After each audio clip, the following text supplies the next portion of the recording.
નમસ્કાર મિત્રો, આજે આપણે એક ખૂબ જ મહત્વની ક્લિનિકલ સ્કિલ વિશે વાત કરીશું. પ્રસૂતિ પૂર્વે પેટની તપાસ એટલે કે એન્ટીનેટલ એબ્ડોમિનલ એક્ઝામિનેશન. આ એવી પ્રક્રિયા છે જે દરેક ગર્ભવતી માતા માટે જરૂરી છે. ચાલો આજે આપણે તેને એકદમ સરળ રીતે સ્ટેપ બાય સ્ટેપ સમજીએ. કોઈ પણ તબીબી પ્રક્રિયાની જેમ સાચી તૈયારી એ સફળતાની ચાવી છે. તપાસ શરૂ કરતા પહેલાંની તૈયારી દર્દી અને ડૉક્ટર બંને માટે ખૂબ જ જરૂરી છે. તો ચાલો જોઈએ કે એક સારી તપાસ માટે શું તૈયારી કરવી પડે. આ 5 પગલાં છે ને એ આખી તપાસનો પાયો છે. સૌથી પહેલાં દર્દીને પેશાબ કરી આવવા માટે કહો. ખાલી મૂત્રાશય તપાસને વધુ આરામદાયક અને સચોટ બનાવે છે. પછી આપણે હાથ ધોઈશું, ગોપનીયતા જાળવીશું, દર્દીને સમજાવીશું કે આપણે શું કરવા જઈ રહ્યા છીએ અને તેમની સંમતિ લઈશું. આનાથી દર્દીનો વિશ્વાસ વધે છે.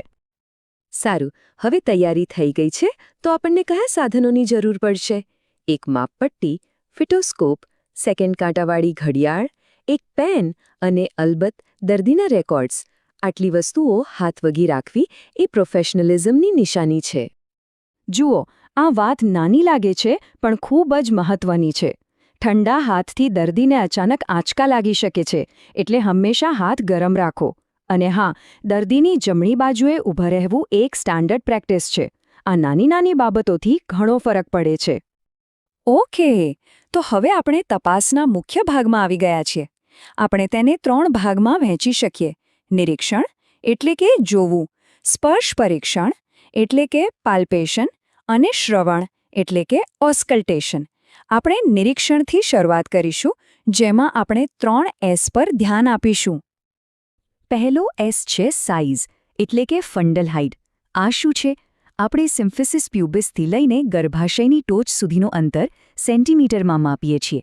આ માપ સામાન્ય રીતે ગર્ભાવસ્થાના અઠવાડિયા જેટલું જ હોવું જોઈએ, જેમાં વત્તા ઓછા 2 સેન્ટીમીટર ચાલે.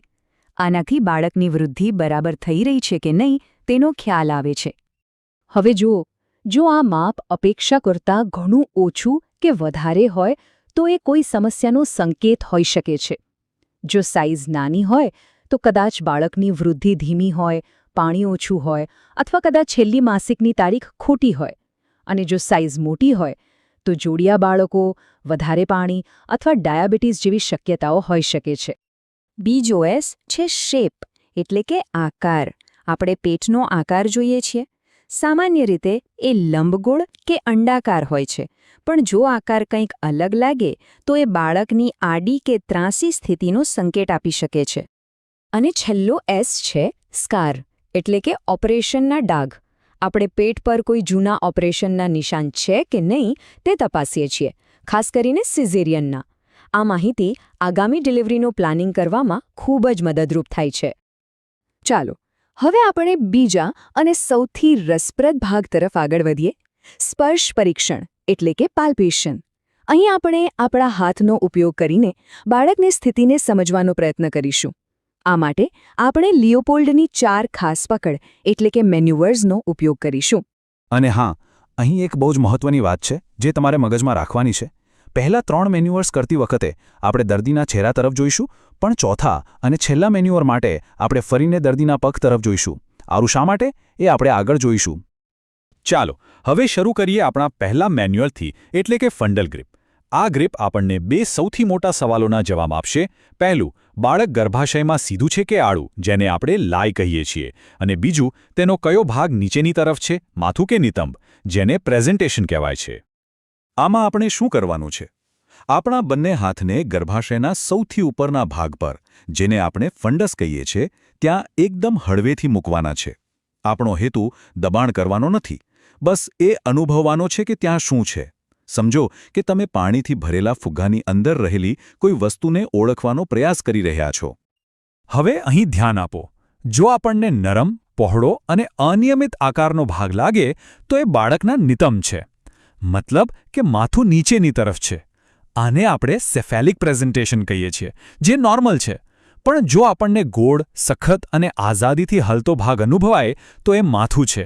મતલબ કે આ બ્રીચ પ્રેઝન્ટેશન છે. જોયું? ખાલી એક સ્પર્શથી કેટલી મોટી વાત ખબર પડી ગઈ. આ પહેલો મેન્યુઅર આપણને લાઈ વિશે પણ કહે છે. લાઈ એટલે બીજું કંઈ નહીં, બસ બાળકની કરોડરજ્જુ માતાની કરોડરજ્જુને સમાંતર છે કે નહીં. જો આપણને ફંડસમાં માથું કે નિતંબ જેવો કોઈ ભાગ અનુભવાય તો એનો મતલબ કે લાઈ લોન્જિટ્યુડિનલ એટલે કે સીધી છે.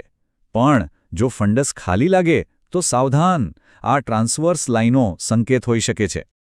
ઓકે, તો હવે આપણને ખબર છે કે બાળક સીધું છે અને તેનું માથું ઉપર છે કે નીચે. પણ તેની પીઠ કઈ બાજુ છે, ડાબી કે જમણી? જો મેન્યુઅર આપશે, ચાલો જોઈએ. આમાં આપણે બંને હાથનો ઉપયોગ કરીશું. એક હાથથી ગર્ભાશયની એક બાજુને સપોર્ટ આપીશું, જાણે કે એને સ્થિર કરી દઈએ, અને બીજા હાથથી ધીમે ધીમે સામેની બાજુને સ્પર્શ કરીને અનુભવવાનો પ્રયત્ન કરીશું. પછી હાથ બદલીને આ જ પ્રોસેસ રિપીટ કરીશું. તો આપણે શું અનુભવવા માંગીએ છીએ? જો તમને એકદમ સળંગ, સપાટ, પાટિયા જેવી સખત સપાટી લાગે તો સમજી જાઓ કે તમને બાળકની પીઠ મળી ગઈ છે. અને જો તમને નાની નાની ગાંઠ જેવી અને હલનચલન કરતી વસ્તુઓ લાગે તો એ બાળકના હાથ પગ છે. કેટલું અદ્ભુત છે, ખરું ને? તો આ પીઠ શોધવી કેમ જરૂરી છે? કારણ કે પીઠ કઈ બાજુ છે એના પરથી જ બાળકની પોઝિશન નક્કી થાય છે. આ માહિતી ડિલિવરી વખતે બહુ જ કામ લાગે છે અને ફિટલ હાર્ટ સાઉન્ડ સાંભળવા માટે સાચી જગ્યા શોધવામાં પણ મદદ કરે છે. આપણે ઉપરથી અને બાજુઓથી તપાસ કરી લીધી. હવે ચાલો નીચેના ભાગ પર ધ્યાન આપીએ. એ આપણને બતાવશે કે બાળકે પેલ્વિસમાં ઉતરવાની શરૂઆત કરી છે કે નહીં. આ માટે આપણે અંગૂઠા અને આંગળીઓનો ઉપયોગ કરીને સી આકાર બનાવીશું અને પ્યુબિક સિમ્ફિસિસની બરાબર ઉપર ગર્ભાશયના નીચલા ભાગને પકડવાનો પ્રયત્ન કરીશું. આપણો હેતુ પ્રેઝન્ટિંગ પાર્ટ, જે મોટા ભાગે માથું હોય છે, તેને પકડીને હળવેથી બાજુ હલાવવાનો છે. અને અહીં એક સરસ કોન્સેપ્ટ આવે છે, બેલોટેબિલિટી. જો માથું પાણીમાં તરતા બોલની જેમ મુક્તપણે આમ તેમ હલી શકે તો તેને બેલોટેબલ કહેવાય. આનો મતલબ એ છે કે તે હજી પેલ્વિસમાં ફિક્સ નથી થયું. પણ જો તે જરા પણ ન હલે તો એ ફિક્સ્ડ છે, મતલબ કે તેણે પેલ્વિસમાં પ્રવેશ કરી લીધો છે. સારું, તો આપણને ખબર પડી ગઈ કે માથું ફિક્સ છે કે નહીં. પણ સવાલ એ છે કે એ પેલ્વિસમાં કેટલું ઊંડું ઉતર્યું છે. આ સૌથી વિગતવાર માહિતી મેળવવા માટે હવે આપણે આપણી પોઝિશન બદલીશું અને અંતિમ મેન્યુઅર કરીશું. હવે યાદ છે પેલી પોઝિશન બદલવાની વાત? હવે આપણે દર્દીના પગ તરફ ફરી જઈશું. આપણી આંગળીઓને પેલ્વિસ તરફ રાખીને પેટના નીચલા ભાગ પર બંને હાથ મૂકીશું અને ધીમે ધીમે નીચેની તરફ દબાવીશું. આપણો હેતુ એ સમજવાનો છે કે માથું પેલ્વિસમાં કેટલું નીચે ગયું છે. આનો જવાબ એકદમ સ્પષ્ટ છે. જો આપણી બંને હાથની આંગળીઓ પ્રેઝન્ટિંગ પાર્ટની નીચે ભેગી થઈ શકે તો સમજી લો કે માથું હજી પેલ્વિસની ઉપર જ છે. પણ જો માથું નીચે ઉતરી ગયું હોય તો તે આપણી આંગળીઓને મળતા રોકશે અને તે અલગ થઈ જશે. પરીક્ષા પહેલાં ફટાફટ રિવિઝન કરવા માટે આ ટેબલ સૌથી બેસ્ટ છે. ચારે મેન્યુઅલ્સ, તેમના નામ અને તેમના મુખ્ય હેતુ બધું એક જ જગ્યાએ. આને તમારા મનમાં બરાબર બેસાડી દો. અને હવે આપણે તપાસના એ ભાગ પર આવીએ છીએ જે કદાચ સૌથી વધુ રોમાંચક છે, બાળકના હૃદયના ધબકારા સાંભળવા. પણ ધબકારા સાંભળતા પહેલાં આપણને એ ખબર હોવી જોઈએ કે નોર્મલ શું છે. એક સ્વસ્થ બાળકના હૃદયના ધબકારાની ગતિ કેટલી હોવી જોઈએ? યાદ રાખજો, સામાન્ય રેન્જ છે 120થી 160 ધબકારા પ્રતિ મિનિટ. હા, આપણા કરતાં લગભગ બમણા. અને સચોટતા માટે આપણે હંમેશા આખા 1 મિનિટ માટે ધબકારા ગણવા જોઈએ. સારું, તપાસ તો પૂરી થઈ ગઈ, પણ આપણું કામ અહીં પૂરું નથી થતું. હવે સૌથી મહત્વનો ભાગ આવે છે.